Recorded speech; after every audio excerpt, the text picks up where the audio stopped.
Good evening, I'm Andrew Chang. On tonight's program, when will relief come? It looks like a war zone, honestly. All you see is smoke and fire. From harrowing close calls. Oh my goodness, I would go fast. To the largest evacuation yet. We've got reporters on the ground across BC.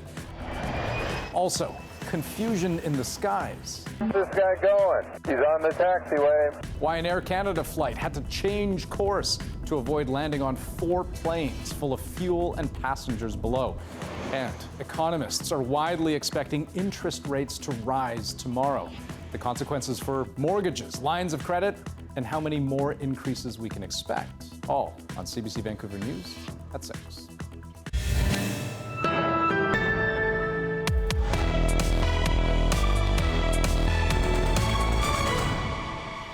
All eyes are on the people of Williams Lake tonight. More than 10,000 people call that city home, but in a heartbeat, they could all be forced to leave. We're all starting to feel the effects of the smoke. You know, chests are starting to hurt and throats are starting to get sore, so it's time to leave. It's starting to get a little bit anxious for everybody, right? Now, at last check, Environment Canada pegged the air quality there risk as high risk. Now, the city has officially been put on notice. Be ready to evacuate at any time. A simple change in wind could put the entire community at risk. Some people have already decided to leave, but many more have stayed back, choosing to wait and see what happens next. Now, one of the many people in Williams Lake playing the waiting game for the time being, joining us right now, Kathy Rosignol, who runs a restaurant there, CJ's Southwestern Grill. Kathy, explain for me, how have the last 24 hours been for you and the other folks at the restaurant? The last 24 hours, I think we've kind of come to terms with the fact that that this is the way things are. It's we're pretty okay here. We've done this before, so we're a little stressed out, but managing. And I understand you've been busy helping as well, not just managing, but helping out. We are doing everything that we can to make things more comfortable for anybody that is displaced, evacuated.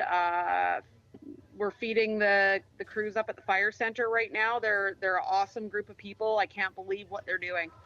And when you talk to those people who are on the front lines, I mean, how are they holding up? Because this is just day after day after day of intense work. Well, we've done this before, and I mean, I think we're day 3 or day 4 now, and they're starting to look a little tired, of course, but everybody's spirits are really great. And have the people of Williams Lake, I mean, come to grips with the idea that at any moment they may just have to pick up and leave everything behind? Oh yes. Oh yes. Everybody. We see a lot of stuff on Facebook, and people have been packing up their animals. I know, like our horse, he's been relocated to Aldergrove, and but the community is amazing because it's everything's just moving so smoothly, and people are packing up other people's animals and taking them to safe places, and yeah, just a lot of support. And so a lot of Williams Lake has already left. I do believe so. When I was my last trip out to the fire center, I saw, there must have been 50 to 60 travel trailers going out of town. And so, Kathy, how long do you figure you will stay there? I will stay here until I am told to leave. I got a call a couple hours ago from EOC, and they asked if we were staying, and I said yes, we will. We'll stay here to take care of people. Okay, well, Kathy, we're going to leave it there, but we wish you all the best and keep up the good work for all those folks that you're helping out. Thank you very much. Now, let me turn to the mayor of Williams Lake, Walt Cobb, joining us right now. And Mayor Cobb, can you tell us, what does Williams Lake look like right now? Well, right now, it's a little clearer than it was this morning. But first of all, before we go any further, I would like to say that Kathy is one of those people in our community that have pulled together and done everything she possibly can to assist us. So I thank her from the bottom of my heart, as long as all the other volunteers. There's numerous of them. Well, I think a lot of people can understand that. And I mean, you were listening to what Kathy had to say, and one thing that really stood out just at the end of that interview, she said, when I asked her, you know, at what point would you leave? And she said, I'm not leaving until ordered to. And it makes me think of all those people who may not even leave then. I mean, all those people who would stay back and want to defend their property. I mean, what would you say to those people? Well, and I understand those, and I have thought, will I be one of those? But we have to remember that there's a lot of people out there, the firefighters in particular, that are putting their life at risk. And if we don't evacuate when we're told to evacuate, then they have to worry about us, and they have to worry about us being safe, or those that are left being safe, rather than putting out the fire. So I would ask everybody to please be considerate and don't stay just because. Leave if you can, and that we have people here, we have fire departments here. We will do what we can to make sure every house is saved if we can, if that becomes the issue. But please don't stay home just to stay home. I mean, there comes a time when you can't leave. There may be reasons you can't leave, but I would ask people to please listen to the fire department and the people that are telling you it's time to get out because it's dangerous. And Mayor Cobb, how much of the city's population do you figure has already left? A number of them have already left, but the issue that we have to deal with is the fact that we have accepted a lot of evacuees from other areas that were evacuated into Williams Lake that are here, and we had to deal with them to get some of them out too. So we have removed some of them or left some of them, but I would say we're a community of about 12,000, and I would say we probably still have at least 10,000 people still here. That's in the immediate area. Within a 5-mile radius, we probably got another 7,000. Wow. And so, I mean, you talk about all those people who unfortunately, have evacuated to Williams Lake and who may have to evacuate a second time. What's next after that? I mean, if an evacuation order, heaven forbid, should come down? Well, that's what's going to happen. They will have to leave again and go north or go wherever the routes are open for us to leave to. They will have to get up and leave and move again. It's really unfortunate. But like I say, the ones that don't have their own facilities or friends here that are staying with them, that are in, say, the dorm or the gym, sleeping on cots and whatnot, some of those people we've already asked to move or had buses move them so that we don't have to worry about that at a later date. Mayor Cobb, I just have one last question for you, and that is, are you prepared to leave your city, your home, behind? No. I will be here, and I will leave when the last man leaves, and to make sure everybody's safe. Mayor Cobb, we wish you well. Thanks for joining us here on the program. Thank you. You get a sense of what's at stake, the gravity of the situation. And as we've said over the last several days, much of it at the mercy of Mother Nature. Mm-hmm. Amy Bell keeping tabs on the weather for us. And so, Amy, what are you seeing? I mean, particularly when we look at the Williams Lake area. Well, it's very, very dire at this point. We're just waiting and seeing. Today, as Mayor Cobb mentioned, things did settle down. We saw the winds easing, and the smoke even did clear a bit. However, we do have a new system that's moving in. It's sort of been spinning off the coast of Mexico for days and sending these little bands in through the interior. The next one pushing through, though, is going to bring precipitation. Unfortunately, not where we need it. It'll be all sort of to the north, west of Prince George, but all that instability will push further down, so into the southern interior, the Caribou. That's when we're going to see this huge risk of dry lightning, some thunder, and of course those winds really gusting up, not just tomorrow night as we see the system passing through, but then again over the next day or so past that as things try to stable up again. The next, I would say, 24 to 36 hours, incredibly dire for the area. We'll keep you posted on that. And then once we get past Thursday, we'll see the winds dying down. But unfortunately, what we're going to be dealing with in that area is those temperatures ramping up. A little bit on the cooler side the last couple of days, but by sort of Thursday and then into Friday, we are going to continue to see those temperatures skyrocketing up into the 30s and not a lot of wind. So we're going to see a lot of smoke in the area. So yeah, it's very much touch and go for the next couple of days. And we're certainly keeping an eye on Williams Lake. All right. Amy Bell, thanks very much. Welcome. So as you heard, a lot up in the air right now, and elsewhere in the province, that is very true as well. For people especially who've already had to flee their homes. Now, in the southern interior, 350 homes north of Princeton are still under an evacuation order. Same goes for Cache Creek, a few hours north, where a massive fire now spans more than 7,000 hectares in size. And for people living in 100 Mile House, they got some bad news today. They've been told they will not be allowed to go back home for at least another week. Now, at a roadblock just outside 100 Mile House is where we find the CBC's Briar Stewart. And Briar, can you tell us why the evacuation order was extended the way it has been? Well, when the municipality put out that notice, they didn't give any reasons, just saying that residents should expect for it to be extended for at least another week. Obviously, this is still a really active fire situation. This morning when we came down here to the roadblock, the smoke was much heavier. We were told by crews that there was some backburning of the fire going on just north of 100 Mile House. So it really still is a very active area. There are 2 roadblocks set up, limiting traffic into the area. Only crews who are working on the fire are supposed to go there. Everybody else needs an escort. So, I mean, this is a really fluid situation, and obviously officials think that they will not be able to have it under control for at least another week. And how are residents reacting to that news? Well, I think a lot of residents that we spoke to today, it was kind of a mixed bag, if you will. Some residents say that they're going to keep staying. I mean, the area where I am, it's not under an evacuation order, so people are allowed to stay, but a lot of people have decided to leave just because of the smoke, and of course, a lot of businesses in the area are closed. So some people are determined to stay. Others today made the decision that it was time for them to go. For instance, I spoke to one family, a couple, and the husband's elderly mother. They've been living in their van for the past 5 days. Today they finally made the decision that they would try to get to Kamloops, but they were confused over what roads were open and what route they should take, and there was just a lot of kind of lack of information, they said. Here's some of my interview with Tina Cordazzo.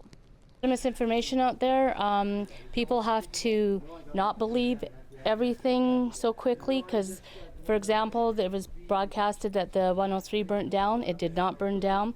We've been getting our information from the police, the firemen, fire search and rescue. People just have to keep level-headed and just try not to panic so much. But like his mom's 86, we need to get her out of all the smoke, obviously. Now, it wasn't long after that they did hit the road to Kamloops, although I was told that they were coming back here because they had additional animals at their home and they wanted to get them out as well. And Briar, I'm just looking behind you. I can see some of the traffic kind of making its way through the roadblock that we've been talking about. Can you fill us in just as to what's happening, just on a moment-by-moment basis? Yes, I mean, there has been quite a bit of traffic going through the roadblocks today. I mean, some were crews and equipment that were directly involved with the firefight, and other people have been escorted in and out. Just a short while ago, people who were going in to get their prescription medication, now that they know that this evacuation order will be in effect for another week, people were very anxious about whether they could get some of those necessities. So the police have been escorting people in, but it is on a case-by-case basis. We've also seen a lot of kind of empty horse trailers going through. That's because there are still animals in the evacuation zone. People were obviously very keen to get to them and to get them out. So you're seeing a lot of that kind of traffic, but really the only traffic that can go through there without an escort are the crews directly involved in fighting the fire. Okay, Briar Stewart reporting for us. Thanks so much. You're welcome. Now, keeping people safe heading in and out is just one of the police's priorities near 100 Mile House. Another is keeping criminals at bay. Now, believe it or not, there's been a number of reports of looting, break-and-enters in 100 Mile House. Thieves seeing empty homes as easy targets.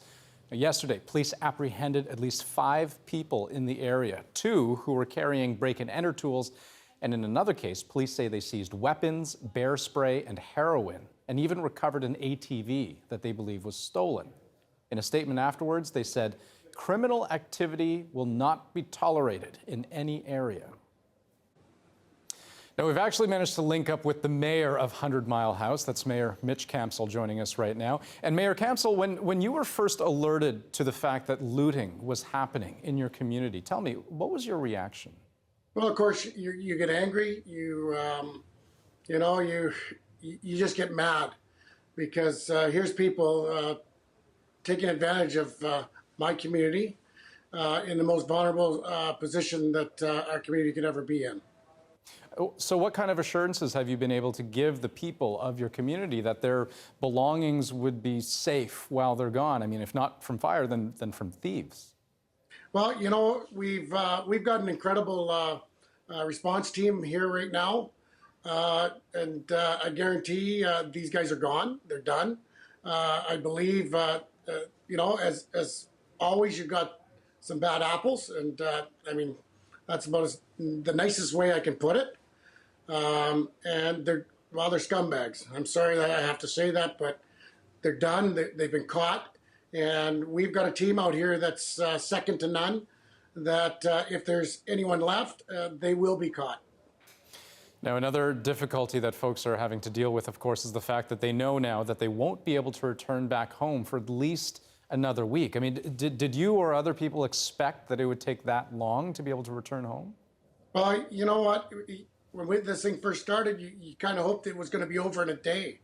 Then you thought, okay, it's gotten big, and you know, you hope, okay, it's still good. We're hoping we can get it over in a couple of days, and then you start to realize that it's become huge, not just big, but it's an absolute huge fire.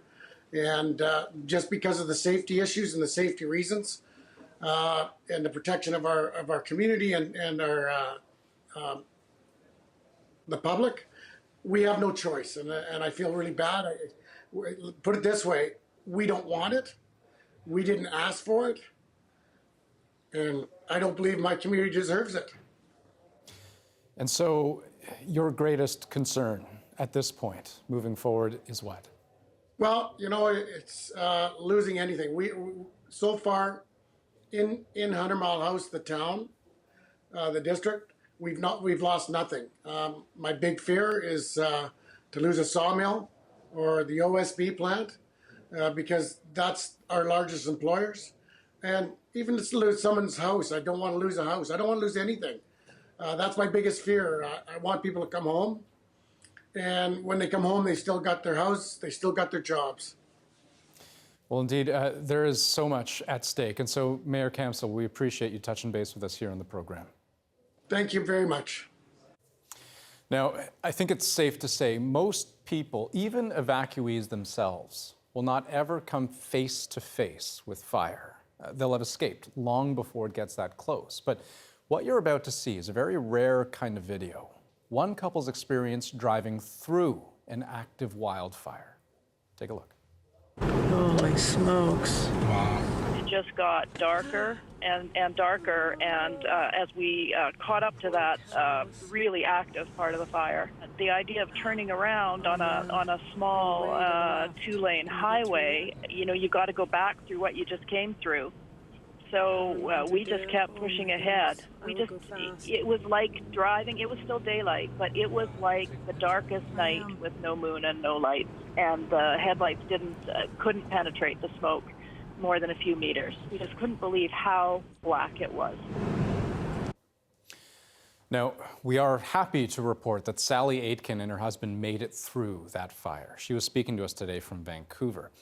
But her video goes a long way in showing you just how important it is for people in affected areas to stay on the move. And one community that knows all about that is Little Fort.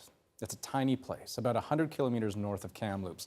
And while they're not under any kind of evacuation order themselves, they sit along a major evacuation corridor. So it's become a junction point for wave after wave of evacuees from other parts of the province. Belle Puri is there. At the Little Fort General Store, the impact of the exodus from neighboring communities is clear. It was crazy. It was busy, just nonstop, and running out of stock. But now we're catching up. The junction where Highway 24 meets Highway 5 is the path out of harm's way for hundreds of people threatened by wildfires.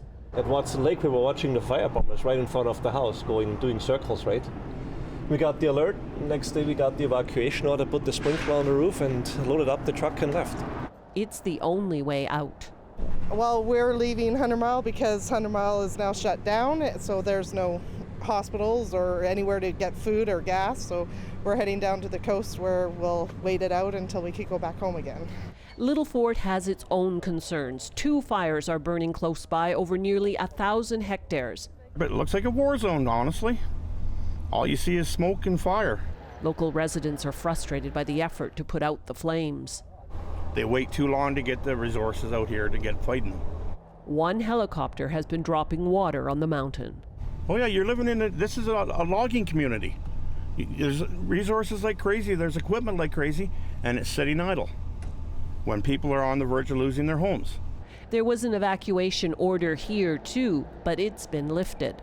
Provincial officials say firefighters are working to build containment lines around the fires, but visibility is a big issue. The smoke is so thick, crews are having trouble making out for certain the edges around the fires. A lot of people are stopping here to register in person at an evacuation center because doing it online or by phone hasn't worked for them. The biggest concern is like the internet, it crashes all the time because there's such a demand to get on there, and the phone line that they give, it's like a 4 to 5 hour wait just to get registered. So I was just saying maybe they should come up with a backup plan or something. Good, I'm glad you guys are safe. As we can be, you know. Yes, for sure. The tiny community has become a hub for friends and neighbors to regroup. And despite the demand on its services, still a key route to safety. Belpuri, CBC News, Little Fort. Now, just a 2-hour drive away, fire has displaced about a third of the Ashcroft First Nations Reserve. Much of the community now in ashes. And as a blaze threatens to do the same to the Chilcotin First Nation to the north. Instead of evacuating, members there are digging in, staying to protect their homes however they can. Anita Bath has more. This is what's left of the Ashcroft First Nation Reserve. 12 houses have burned to the ground. That's more than a third of the homes in the community, now gone. Kids' toys and play sets and bikes and everything you think of in your daily life, you know, it just gets kind of frozen in time and it's just stuck there, but burned black, I guess. Joe Gilchrist took these photos as he walked through the reserve today with his friend Raymond. It was actually pretty hard for him because he has 3 brothers that actually lost houses, so you know, you really feel bad. You can only do so much, but there's not Chief Greg Blaine watched as wildfire consumed the hillside before creeping up on the community. As crews scrambled to stop it, band members were frantic. When the fire was going through, we thought it was taking everything, but that's not the case. It's overwhelming. You have to look at it and you have to say, okay, we need to do baby steps to get it back on track. Everybody got escorted out there. On Friday, Wilfred Sampson tried to walk back to his home, but he couldn't get past the roadblock and wound up sleeping outside in a hayfield, looking out for rattlesnakes. Just cold, you know, hell, and soaking wet and all that wet alfalfa. The next day, Sampson walked 2.5 hours to nearby Cache Creek to try to find his girlfriend, so far without success. Just gotta worry about my girlfriend. I hate talking about her, but it makes me cry. It's expected to take 3 to 5 days before those who still have a home at the Ashcroft Reserve will be able to return. It's because hydro crews are bringing in brand new power poles to replace all of the ones that have been destroyed. Around 300 kilometers north near Williams Lake, the Chilcotin First Nation has decided not to leave, despite an evacuation alert in the area. This would be third time in 8 years since we've been ordered to evacuate, and the first 2 times I think evacuating the community caused more grief and stress to our community members. The reserve land is under federal jurisdiction, so they can't be forced out. We'll just keep going until this threat is gone. That type of resilience is seen everywhere, even though the road to recovery is long. Anita Bath, CBC News, Ashcroft. Now, remember, while it was Christy Clark's Liberals who announced $100 million in fire relief funding for affected families, in a week's time, it will be Premier John Horgan leading the province through wildfire season. And today he spoke about how things have unfolded and where things may go from here. I believe that Emergency BC, BC Wildfire Service are doing everything that they can. We now have the federal government participating with evacuations as well. I think that we're doing the best we can in difficult circumstances, and I have every confidence based on my discussions with community leaders that everything that can be done is being done. But we're early days here, and I think that people have to realize this is not going away on the weekend. This is going to be the next couple of weeks, perhaps the rest of the summer, and we have to make sure that we're all standing together. Horgan added he'll be headed up for a first-hand look at the fire zone later this week.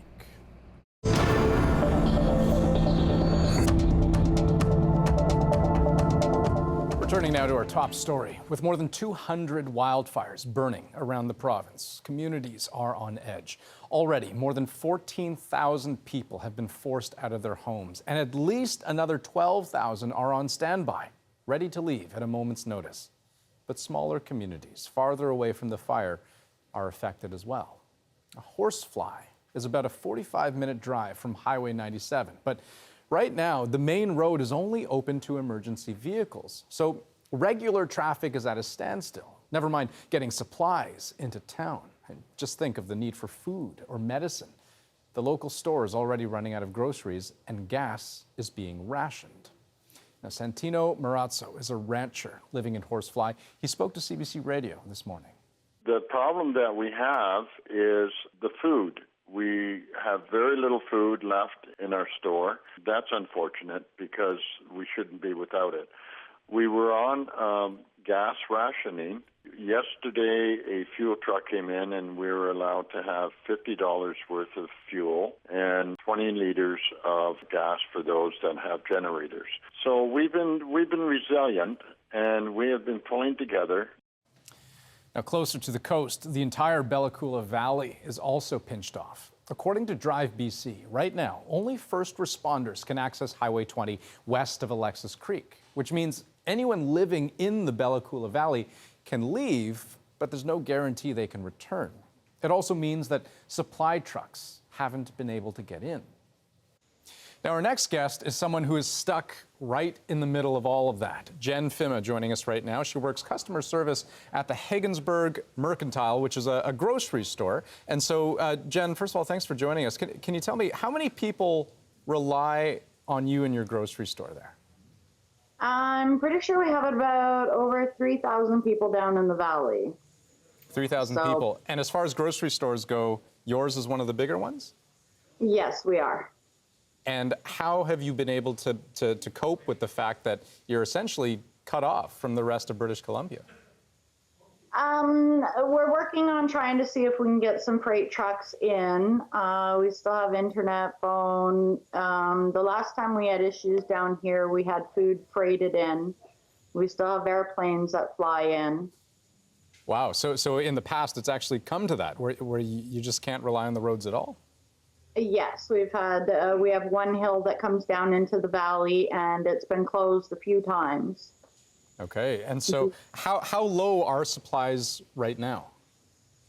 We're not too bad right now, but if they don't get trucks in, it might get a little bit worse. We're out of your basics, milk and eggs and stuff like that. And then have trucks already tried to make their way into the community, but not been able to get through those roadblocks? We were supposed to receive freight today, and they couldn't make it through, so we're hoping we can get it within the next couple days or so. Okay, so at what point do you say, I guess we just have to tear a page from the history books and rely on a freighter to come in through the water? Yeah, basically we just sit back and wait and see what happens. I'm not too sure how long they'll wait until they decide to go a different route. Right.